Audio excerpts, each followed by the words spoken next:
Fotovoltaika danes predstavlja ključno tehnologijo električne energije, s katero bomo dosegli cilje zelenega prehoda.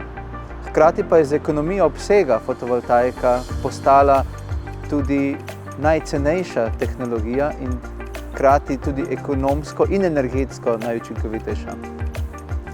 V luči tega je smiselno, da fotovoltaiko postavimo povsod, kjer je to možno. In zakaj jo ne bi postavili tudi v vozila? Do sedaj smo vajeni fotovoltaike na strehah, kjer so pogoji dokaj predvidljivi in stalni. Vendar pa, ko enkrat prestavimo to tehnologijo v vozila, se pa naenkrat stvari zelo spremenijo. Spreminja se obsevanje na sekundni ravni, ko se vozimo, ali tudi, ko parkiramo pod drevesi, naprimer, je senčenje zelo nehomogeno.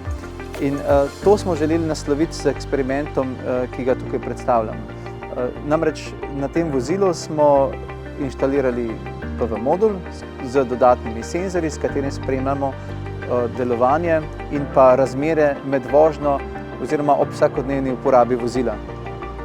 Ugotovili smo, da kljub temu, da je to vozilo izpostavljeno zelo različnim razmeram, lahko vsaj sedaj v zimskem času dobimo nekje od tretjine do polovice energije, če primerjamo to z nekim stalno inštaliranim modulom na strehi v idealnih pogojih. Kar pomeni, da sedaj po zimi lahko dnevno pridobimo energije za nekaj kilometrov vožnje.